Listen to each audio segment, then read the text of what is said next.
let me tell you of the days of high adventure.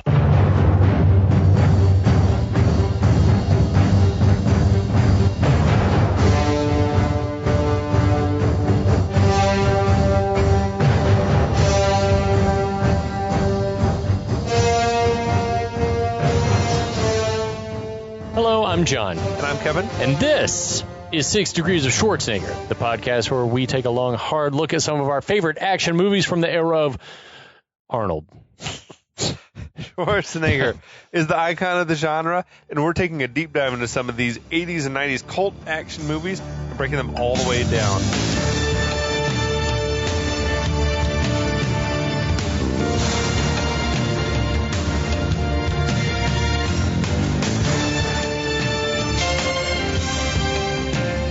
Hey, John. Oh, Ryback. Sorry, I went into... Ryback. Oh, Ryback. You silly It's goose. Party Poppers. Hey, buddy. You're wrong, Ryback. You're wrong. Well, I guess we'll just see what we'll see. How's it going, my friend? I'm great. And you've got a friend in the diamond business. And now you have a friend in the jewelry business. The Shane Company. Oh, man. Yeah, we're talking about Under Siege still. We're on our Under Siege shit. Maybe we should do a podcast about the legacy of the Shane Company. Is he dead? No, Is he man. alive? He's still alive. Kicking? He's still Good making for him. new commercials. Nice. Yeah. Okay. In the Wait, meantime, what are we doing? I don't know. I think we're here to talk about Under Siege. Oh, yes. That's right. Should we give a big shout out to all of our friends? Yeah. Shout out to our loyal listeners who are listening on the OG feed. We love you the most. But secondarily, we like anyone who's listening on the we love you equally. We love all our children equally. Well, our Last of the Action Heroes podcast network friends, we love you guys too. Thanks so much for listening. Like, it really does mean a lot to me when I see listens from all over the world. It's amazing. It's pretty cool. Yeah. Very cool. So yeah, we're on our Under Siege shit still. As we said, this is the first time I've ever seen this movie, so it like talking to a complete novice. Did you watch any other Seagal movies? Nope. This is the first one I've ever seen. I didn't really watch any other ones other than this one. Yeah, I was trying to think if I'd ever seen a single other one of his movies, and I don't know, like maybe my parents just didn't like Seagal. Did you watch Executive Decision? Which one was that? Kurt Russell one? That was the Kurt Russell and Halle Berry. They were like a plane was hijacked, and I don't remember a lot about the plot, but I don't either. Seagal was in it a little bit. Like at the very beginning, and he dies, right? He falls out of the plane or something. Yeah, when they were like docking a plane onto the plane, like that's dumb. We're refueling in midair. John some shit. Leguizamo and Kurt Russell and others. Man, John Leguizamo, what a career that guy's had. Oliver Platt. Yeah, we love Oliver Platt. Yeah, so no. This is it. I was not a big Seagal guy either, but he was like, he's mentioned in that breath with those other big 90s action guys. I don't get it at all. Me neither.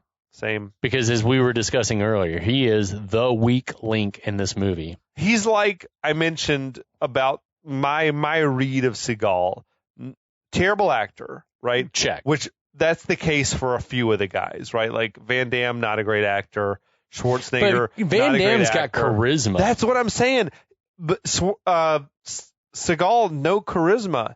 Like at least even I don't know. I don't read a ton of charisma off Stallone, but like Schwarzenegger and Van Damme, big charisma and handsome dudes, physical specimens, you know? Right. Seagal was none of that. There's something to recommend them in some way, but Steven Seagal is none of those. Like Steven Seagal is the guy that you would hire to be like the bouncer in a nightclub scene. Yeah.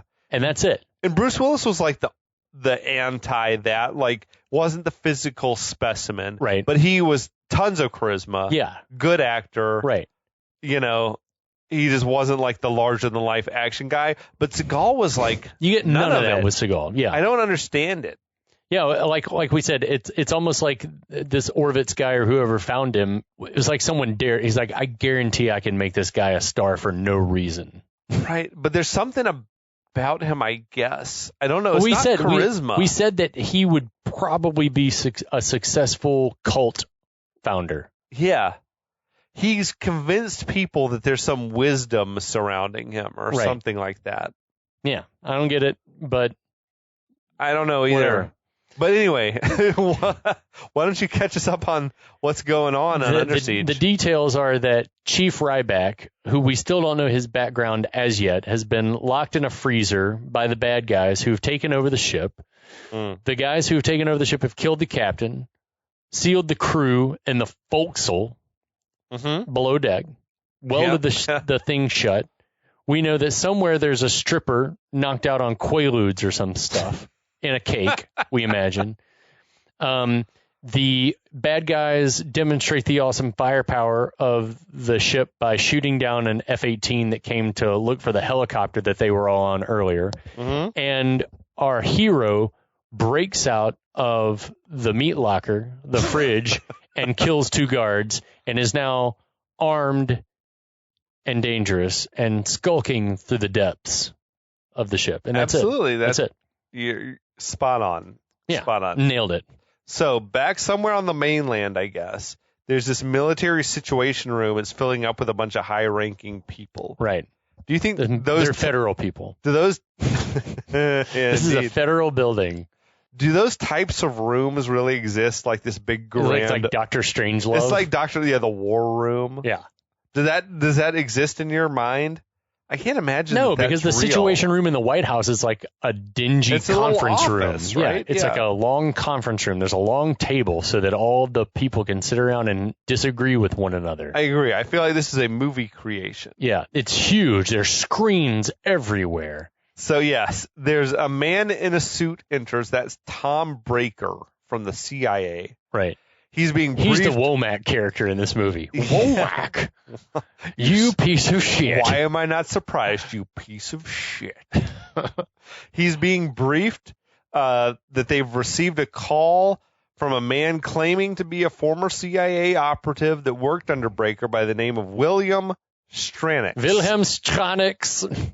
Breaker's not happy to hear that name. Not good. Now, the man in charge good. is Admiral Bates. Mm-hmm. He lays into Breaker, telling him, you better help us defuse this shit. That's the same dude that was like the evil undersecretary in Eraser. Yeah. Like, never has a guy looked more like a high-ranking military or government official than this guy. He looks like a CEO or the chairman of some board of a corporation that's here to take all your shit. So they patch Stranix through to the Situation Room. He says, any ships or aircraft that come within 100 miles of the Missouri, they're going to kill the whole crew, and they'll launch the ship's entire arsenal. Sweet. Yeah, man. Several warheads. So then Breaker casually asks Stranix, what's going on? Bill, what's going on? He's like, oh, hi, Tom. Oh, hi, Tom. That's a fucking killer. It's badass. Oh, hi, Tom. Stranix says what's going on is we've got 32 Tomahawk missiles under my thumb, and there's nothing you can do about it but alert the media. So that's also true. Breaker says, but you don't have the launch codes. Oh, really? Stranix says, oh, let me take a wild guess, and rattles them off. So is that what came off that disc? Yeah. Okay. Breaker is like, this is insane. Stranix is like, well, be careful with that word, Tom, please. It's so funny. It's so good, man. Tommy Lee Jones is a fucking treasure, dude. He is. But the Admiral steps in, asks why Stranix is doing this. Stranix says, hi, Admiral. Is that what he said? Yeah, he says, oh, hi, Admiral. Stranix says, 6 months ago, Tom Breaker canceled Operation Cleopatra, and then he sent a couple of nice guys from Langley to try to cancel me along with it. Stranix verifies, I sent you the men's... You received the fingers, didn't you? You received the trigger fingers in the mail, didn't you? Tom? That shit was fucking grim. Yeah. Dude. So that sounds like that shit should be its own movie. Yeah. I want to watch that. Yeah, that would be awesome. Whatever's going on. But Breaker says, I know this must be a chaotic time for you. Stranix goes on this unhinged rant about, UV light waves are just the beginning. We got an inch of topsoil left. Deforestation, sexually transmitted diseases. The depleted gene pools. It adds up to oblivion, pal. So Breaker's is nuts. Wake dude. up, Tom. You know, and I know that chaos and bedlam are consuming the entire world. The military officials and Breaker are dismayed, But then we see Stranix's end, and like everyone's sort of giggling, like maybe this is just a performance. Yeah, like Krill and Colm are like dying laughing. Is the idea that like I will make them think I'm a crazy person without a real plan? Yes. Like, it's like Die Hard. Yeah, to lull them into a false sense of security. Got to release the members of the Asian Dawn. Asian Dawn. Asian Dawn. I saw them in Time magazine. Exactly, dude. So they're misdirecting the authorities from like your real agenda with this subterfuge. Right. So I think as Breaker is like, what are you planning to do? It's like, well, do you realize that whatever I do is inevitable? Can we agree on that? Well, not necessarily. Stranix then tells Breaker that none of your chicken shit psychological ploys are going to work. He's giving off great madman vibes, I feel like. Breaker tries to go along with Stranix. So Stranix says, between... Yeah, he drops some serious character exposition here. He's like, between Annapolis, Vietnam, War College, and so on, I feel like I missed out on the 60s. Unhinged. If I could have been there to make my contribution, everything would have worked out fine. Stranix is now trying to keep a straight face. Like, he himself is making himself laugh. He is killing it. Breaker tells him we can't relive the 60s. That movement is over. And then Stranix is like, yes, of course. Hence the name, movement. It moves a certain distance, and then it stops. The revolution gets its name by always coming back around in your face. You tried to kill me, you son of a bitch. So welcome to the revolution. Awesome. I feel like it was nice writing as well. Yeah, it's good writing. And Tommy Lee Jones, of course, kills it. Yeah. So Stranix orders the radio to cut off. Breaker laments, this Stranix, he's clearly gone off the deep end. Yeah, he's lost it. The Admiral wants a full inventory of all the weapons that are on board that ship. Everyone starts making their frantic phone calls. Back on board the Missouri, Krill, Stranix, and the rest are just laughing at Stranix's charade. The dudes, I love that the actors are clearly like having a fun time making the movie. I don't know who it is. It's like, do you think they believed you? And he's like, I don't know. They probably think I'm crazy, probably paranoid, something like that. Stranix then orders the launch of some short-range missile. Pitt says we've got a harpoon locked and seems eager to blow something up.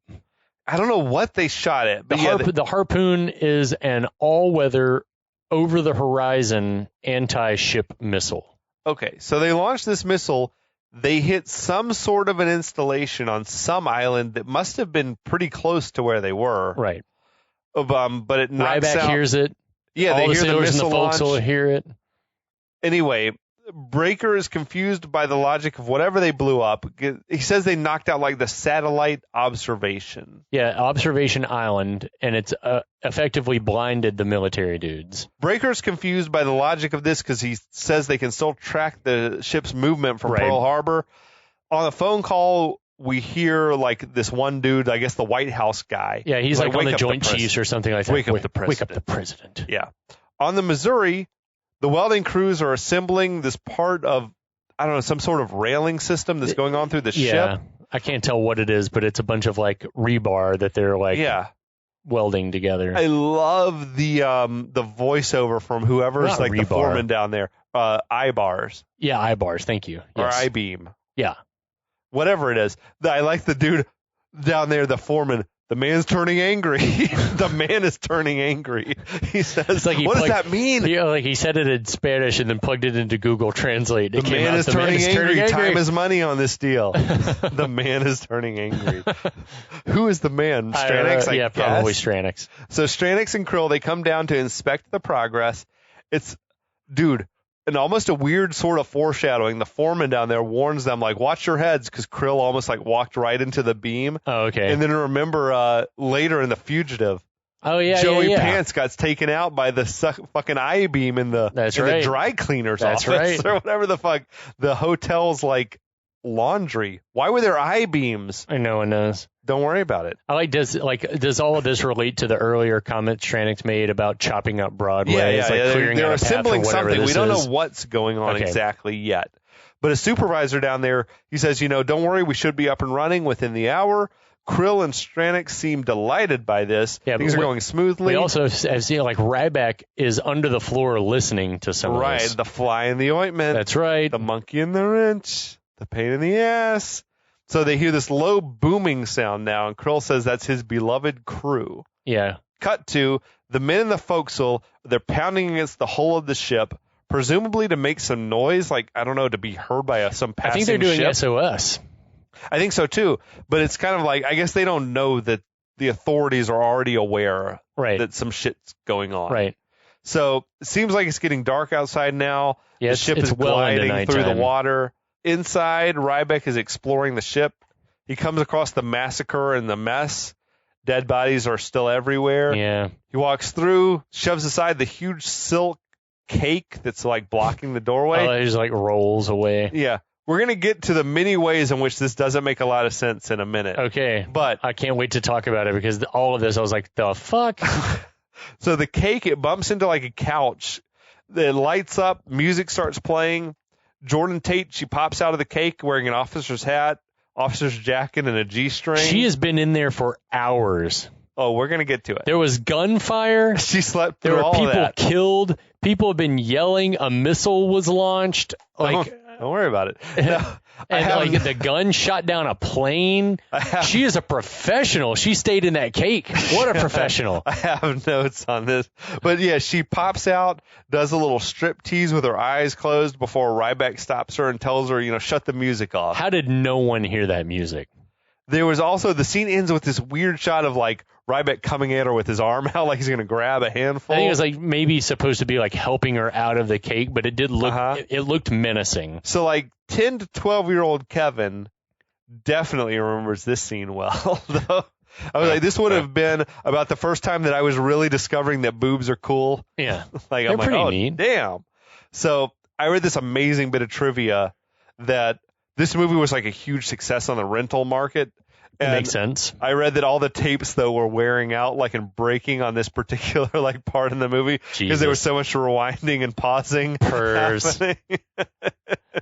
Pervs. That's pretty awesome. So like perverts. Ryback takes Jordan back to, I don't know if this was where he sleeps. It seemed like his cabin. I thought so, too, because he starts changing clothes and stuff in there.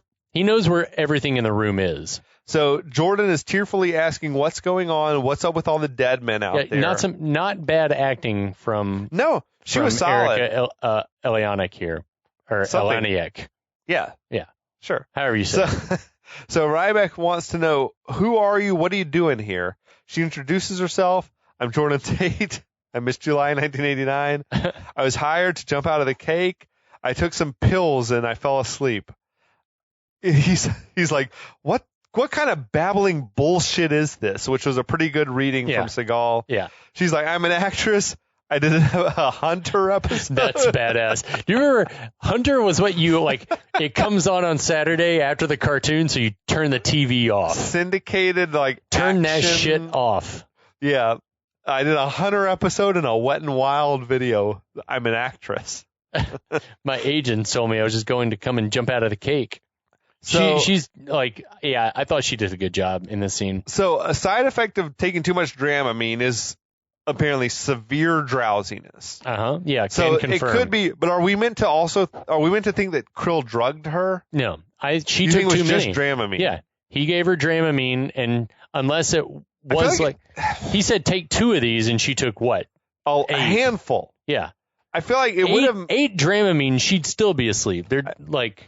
I feel like it would make sense for him to drug her, but I think it was just Dramamine. Yeah. So is the idea that this is where I'm fucked up.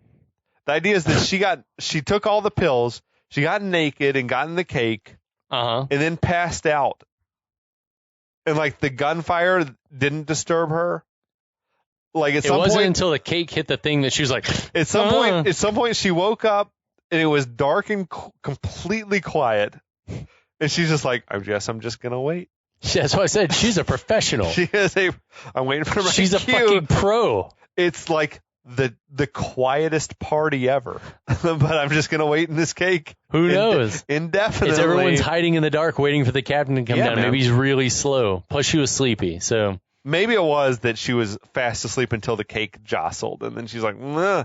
And pop out and start just shaking titties. Hit play and jump up. And Anyway. It was a weird song anyway. That song is also burned in my mind just from watching this scene 200 times as a 12-year-old. I wondered, I was like, did what's his face give her Quaaludes? But I think it was just Dramamine. Like one Dramamine, and I'm like, 2, I'd be asleep. It's like taking Benadryl. So Ryback asked how many men were on the helicopter with you. She says, I don't know, but it was full. That's like a fair answer from a non-expert. Yeah. Ryback asked where the crew is. She says she doesn't know. She didn't see anything. And Ryback gives her a tough time. He's like, so you didn't see anything, you didn't hear anything, and you don't remember anything. But she insists, like, I'm not a part of whatever this is. Yeah, she's like, I've done a lot of stupid things in my life, but you have to believe me. And so Ryback she doesn't know anything. Ryback says, I believe you. How would it even make sense that she's involved? It doesn't, but he's got to suspect. Hiding one terrorist in the cake. I think he's got to suspect everything, though, at this point. Sure. So she wants to know, are you special forces guy? Like, what's going on? He's like, I'm just a cook. Just a lowly cook. Say, oh my God, we're gonna die. Yeah, this is a good scene. It was good for her. She hasn't had a lot to do so far, but she's making the most of her scene time. Back in the Situation Room, they're going through the inventory of the ship's weaponry. We got cruise missiles. Yeah, well, they got 40,000 20-millimeter rounds for that Sea Whiz, the gun that shot the plane down. Which is spot on, like, terminology. Yeah. That took the chopper down, and they've got over 1,000 16-inch shells, and then the rest of the ship. They got 32 Tomahawk missiles, 8 of those with nuclear warheads on them. The Admiral demands to know, how does Stranex get to such a fucking high position in the CIA?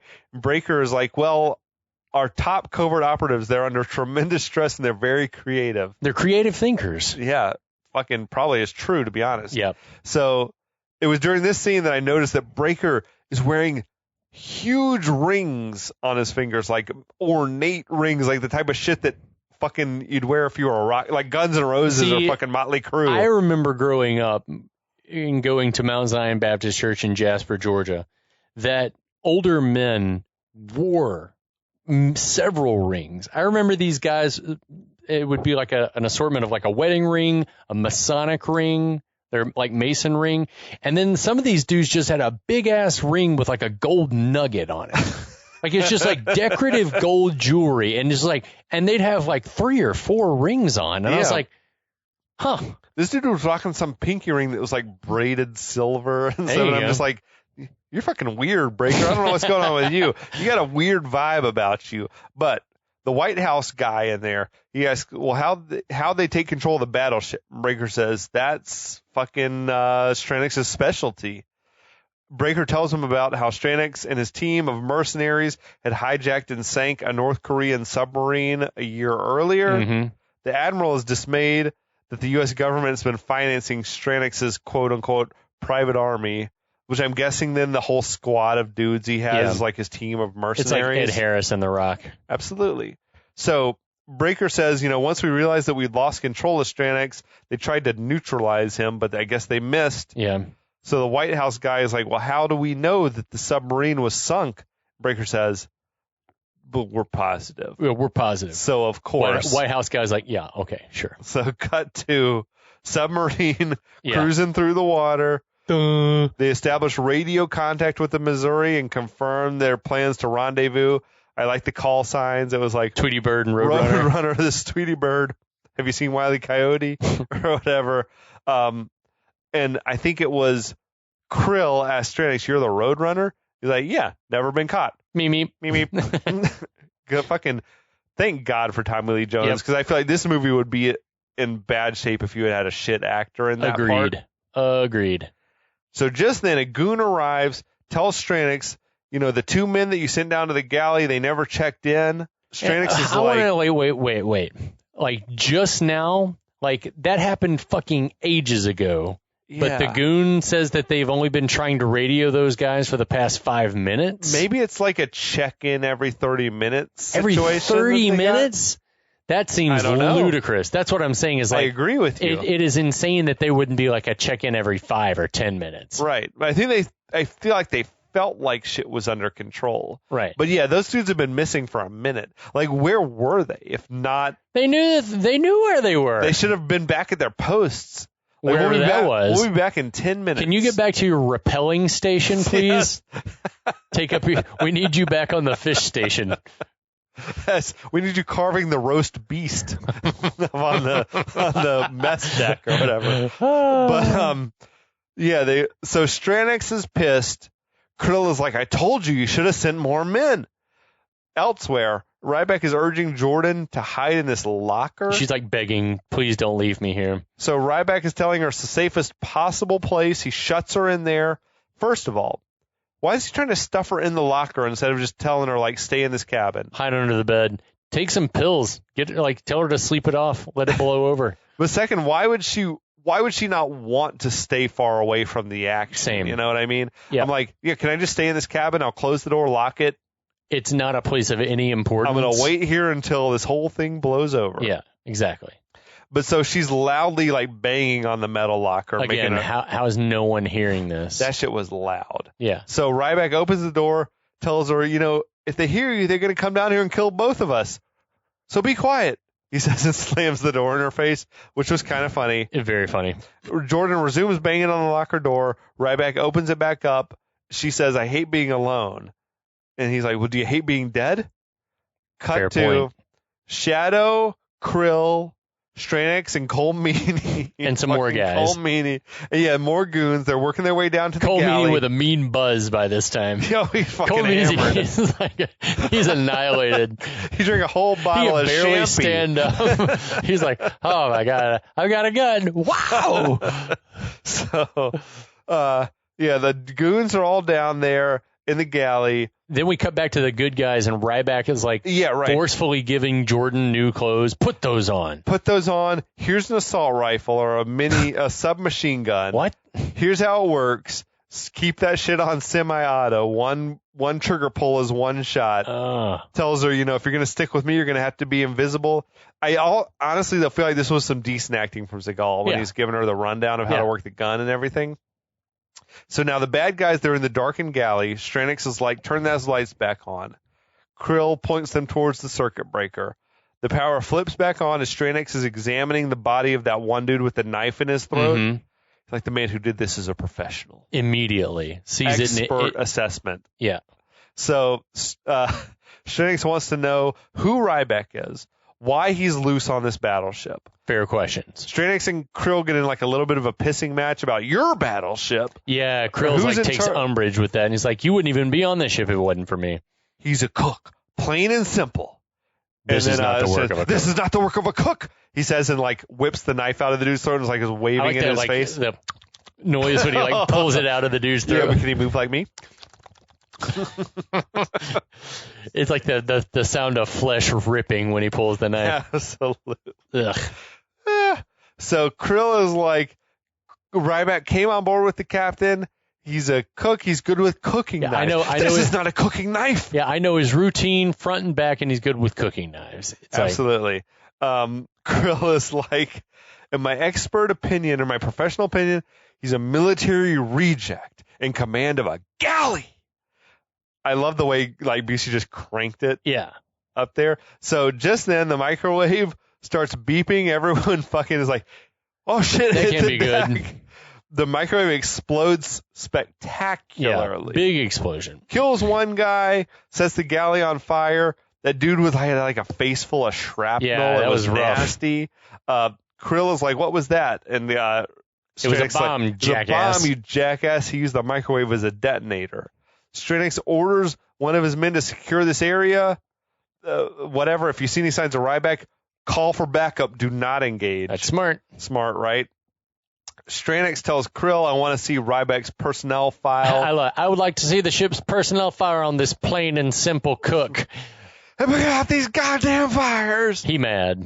Tommy Lee Jones is fucking pissed, dude. So, back in the Situation Room, Captain Dale Dye. Yeah, hell yeah, you legend. Yes, dude, fucking Dale Dye. I thought, dude, such a natural actor. I feel like he's not like an actor, but he's a natural. Yeah, he's just good on screen, and it's like, I want you to deliver these as you would deliver them were this the actual situation, which is what acting is. And he's like, I can do that. I can fuck that. I am a soldier. I am that guy. Yeah. He's so good. He got his start in the business as the technical advisor on Platoon. Mm-hmm. Fucking killer. And he was an actor in Platoon. Movie. Yeah. He's also been just in countless military movies. I feel like he was in I always remember everything. Him from Band of Brothers. Yeah, Band of Brothers, fucking Saving Private Ryan. Remember our motto, Karahi. He's amazing. So, yeah, he's a real veteran. I feel like he was a real Vietnam vet. He just has this authentic military presence about him. And he's got that voice, dude. Yeah, I've got that. Hey. We'll leave the light on for you. But his is a little more, he sounds more like this. It's an old-fashioned voice, something about it. But it sounds authoritative. But yeah, so Dale Dye, he's briefing the group that there's a plan to assault the Missouri using a helicopter. We're going to take out the ship's weapon systems. Then we're going to insert a SEAL team. SEAL Team 5. They're going to retake the best ship. there is. SEAL Team 5 is the best there is. I feel like SEAL Team 6 is like the money, though. Yeah, well, now they are. Now they Who are. knows if SEAL Team 5 got wiped out in this movie, spoiler alert. Oh, shit. Maybe that really happened. This is historical. Historically accurate. Yeah. So, but basically, Dale Dye bluntly tells the guys, like, look, if Stranex is organized and ready, the odds of success are not good. We're shit on this. So the Admiral says this is our best chance to save the crew and retake the ship intact. He says if we fail, we're going to be forced to launch an airstrike and destroy the ship. I love that Dale Dye's like, we'll get her back for you, sir. He's such a fucking, just an authentic human being in the room. I feel like that's probably also accurate. We're going to sink this motherfucker if we can't think about it. We have to. Totally. We have no choice. We'll kill 1,000 men or 500 or whatever the skeleton crew is. And maybe set off some nuclear warheads in the why can't I think of the word process? Jesus Christ. I'm having a stroke. I smell toast. So back in the command center, Cole Meany is saying, we've nearly got the crane built. Krill enters, tells him Ryback's file was hidden in the captain's safe, that Ryback was formerly a Navy SEAL. The goddamn cook's a SEAL. The goddamn cook's a SEAL. From Colm. Love it. That delivery of that line is drilled into my head. I feel like that had to be in the trailer of the movie. The goddamn cook's a SEAL. So Krill reads from the file. Expert in martial arts, explosives, weapons and tactics. Silver Star, Navy Cross, Purple Heart with cluster. Stranex is just pretty calm through all this. Krill says after a mission sort of went bad in Panama, Ryback was demoted and could only hold the rank of a yeoman or a cook. How little did I know? Yeah, exactly. Shadow enters, tells him we just lost 2 more men in the engine room. Oh, shoot. Right. Stranex tells Krill, you're supposed to review the file of every man aboard the ship. Krill goes fucking live wire. I know what I was told, but I didn't have access to the cabin file at that time. I love Busey crank that shit up. I love when he does that. So on one hand, though, he's right. Yeah. Right? But on the other hand, you should have told your people, there's one guy on this boat that I'm not sure about. And just yesterday, let them in on it. And just yesterday, you heard 3 times in 30 seconds that there was more to Ryback than meets the eye. That he was super decorated. It's a robot in disguise. Yeah. Robot in disguise. So Cole Meany locks and loads, says, I'm going to go take care of Ryback. I'll get this fucker myself. Oh, now calm down. Do you want to get killed? I love it all. Well, yeah, what are you, an idiot? You're calling me an idiot? Yeah, I'm calling you an idiot. So there's tension on the team. Their cracks are starting to form. It's great to watch, though, all these alpha males butt heads is just fucking great, dude. Stranex takes control, orders everybody, look, roving patrols are going to sweep through the ship. We're going to keep Ryback contained to the lower decks. Right. Whatever. Everyone check in, all that type shit down below. Jordan is complaining and Ryback's making her carry everything. Yeah, listen, I support women's lib, don't you? Her hair perfectly styled with the little bangs poking through the baseball cap. The back of the off-kilter backwards cap. Stranex comes on the radio down there warning all the men there's a hostile loose aboard the ship. Do not pursue him into areas of the ship we do not control. Check in every 5 minutes. Switch over to the alternate frequency. Sounds like a solid plan. Yep, sounds good. Ryback tells Jordan, I'll carry everything if you kill all the bad guys that we come across. That's awesome. She says, I have a little rule about killing people. Actually, I have 2 rules. 1, I don't date musicians. Solid and 2, rule. I do not kill people. Yep. She's good. Yeah, she was she's a very solid good. performer. Yeah. He tells her, look, hang back for a minute. I'm going to go through this hatch that's down on the floor and check things out.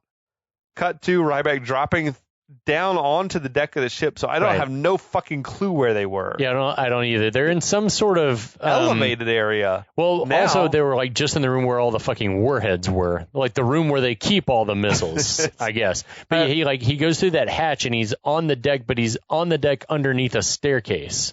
Yeah, I don't know what's happening or how they got to where they're at now. But Ryback's creeping around, creeps up on this one dude, kills him by like sweeping his leg and then chopping his throat. Hey-ya! Absolutely. Knife chop in the throat. We see that welders, they're busily building whatever the fuck structure is going on in the exterior of the ship.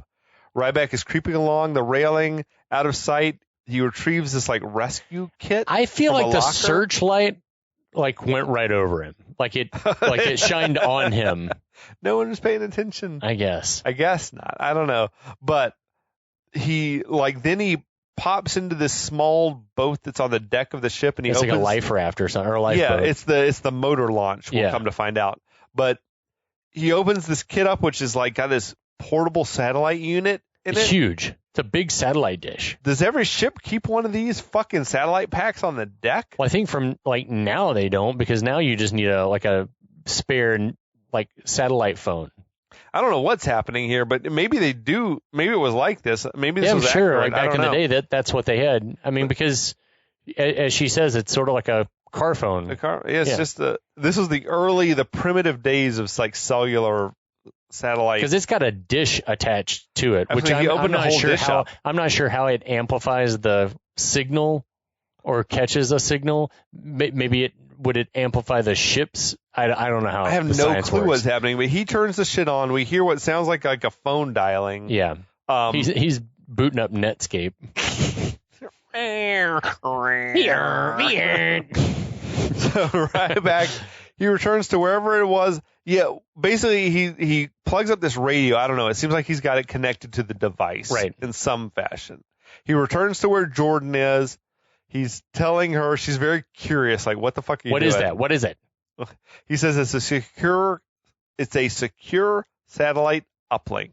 And she says, oh, like a car phone. Yeah, something like that. He whispers everything. This was the perfect role for Seagal because it made sense for every line to be whispered. You need to be quiet. So we hear that he hears that there are like voices on the line. Yeah.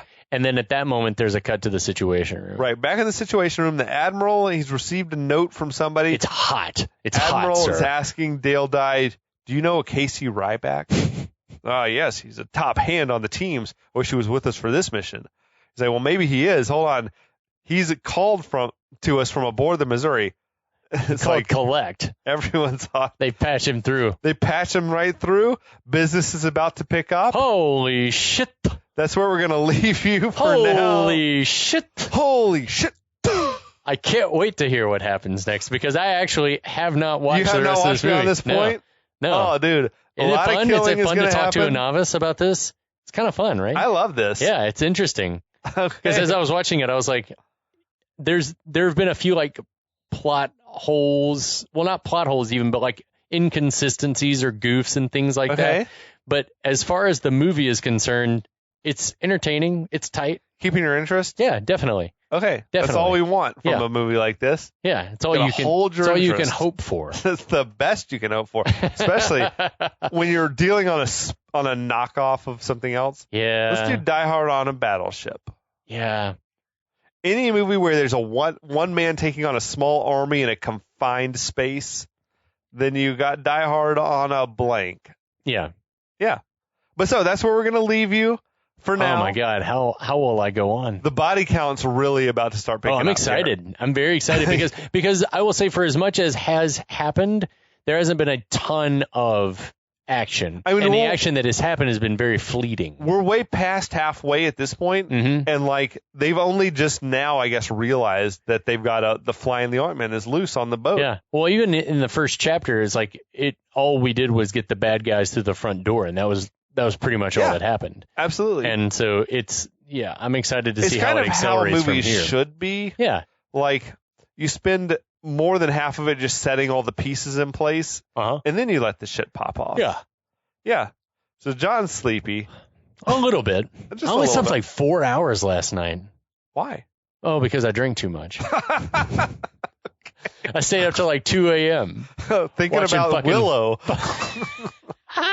What was it? Watching Willow. I placed third in the first round of a writing competition, so I got a little bit amped, and so I was up watching like Cabinet of Curiosities and Willow and Bad Batch and getting caught up. How is Bad Batch? If you love Star Wars, you'll love Bad Batch. I gotta watch that. But it's like watching Bad Batch is like if you love Andor, you'll like Bad Batch because it's like it's very little of the Jedi mysticism. It's more like espionage thriller, like that kind of thing. I'm into it. Yeah, it's very cool. It's very entertaining. I think you would dig the animated. Like anyone who's a Star Wars fan would like the animated series.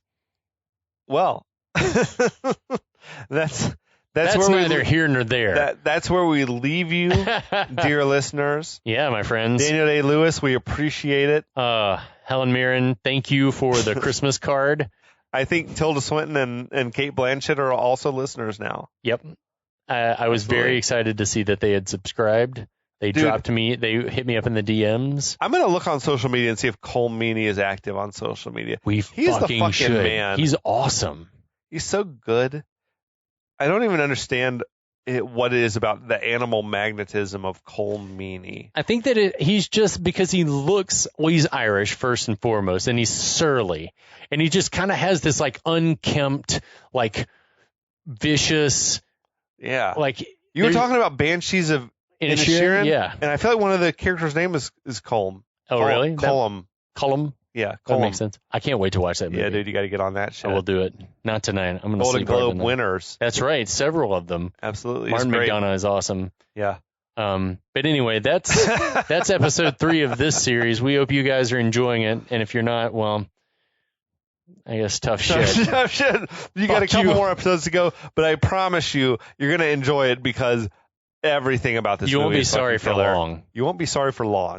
It's a great policy. All right, boys and girls and ladies and friends, we'll sign off. And we'll be back.